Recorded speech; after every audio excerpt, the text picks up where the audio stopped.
In order to understand familial hypercholesterolemia, we must look at the different types of hyperlipidemias.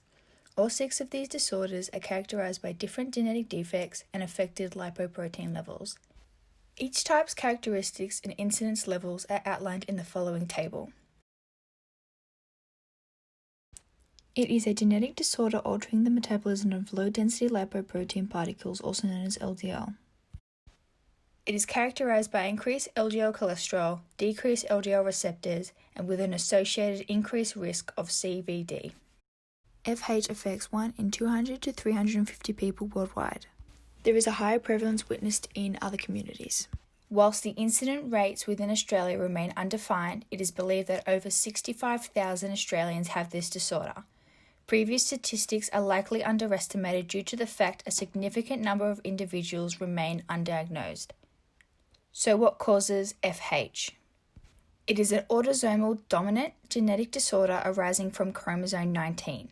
This means it only requires 1 copy of the mutated gene to cause FH. 3 genes are affected in FH, these being LDL receptor, ApoB, and PCSK9 gene.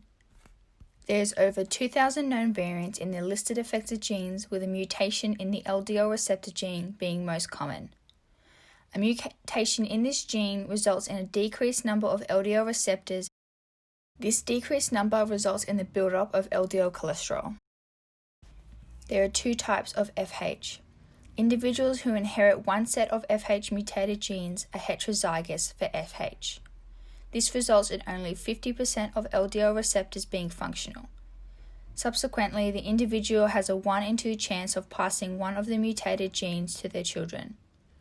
Statistically, men with untreated FH have a myocardial infarction between 40 and 50 years old, whilst women have a myocardial infarction usually in their 50s to 60s.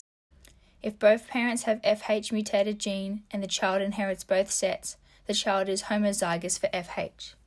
As a consequence, there is no functional LDL receptors present.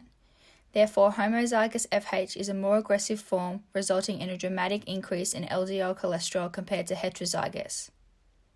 Although homozygous FH is less common, it subsequently results in earlier and graver ramifications such as the development of CVD during childhood, a shorter lifespan, and a myocardial infarction, usually before the age of 30. In comparison, homozygous individuals will always pass one mutated gene to their offspring. In order to understand the progression and consequences of FH, we must assess the alterations in lipoprotein metabolism. Lipoproteins are transport macromolecules that carry insoluble triglycerides and cholesterol esters in its hydrophobic core. The hydrophobic core is encapsulated by a single layer of phospholipids and apoproteins. There are 5 types of lipoproteins circulating the body, these being chylomicrons, very low density lipoproteins, VLDL, intermediate density lipoproteins, IDL, low density lipoproteins, LDL, and high density lipoproteins, HDL. Each type of lipoprotein contains varying levels of cholesterol triglycerides while also containing different apoproteins on its surface. Apoproteins act as cofactors and recognition sites for lipoprotein metabolism. After consuming a meal, absorbed dietary triglycerides and cholesterol are synthesized into chylomicrons in the wall of the small intestine. Chylomicrons transfer triglycerides to adipocytes and skeletal muscle tissue. This produces chylomicron remnants, which are mainly composed of cholesterol.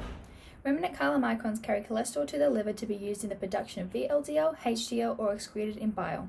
VLDL is composed mainly of triglycerides, which are transported to skeletal muscle cells and adipocyte cells. This results in the production of IDL, which is rich in cholesterol. IDL is taken up by the liver to be recycled into VLDL or converted into LDL in the vascular compartment. LDL is mainly composed of cholesterol and is often referred to as bad cholesterol. LDL is taken out of circulation by LDL receptors, which are located mostly on hepatocytes within the liver.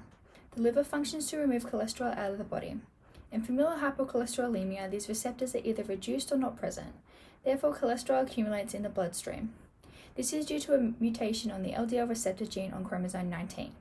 A buildup of LDL cholesterol has been linked to the progression of atherosclerosis, which is a leading cause in CVD. This results in increased LDL cholesterol and total cholesterol in the body, which is a clear sign of the diagnosis of the genetic disorder.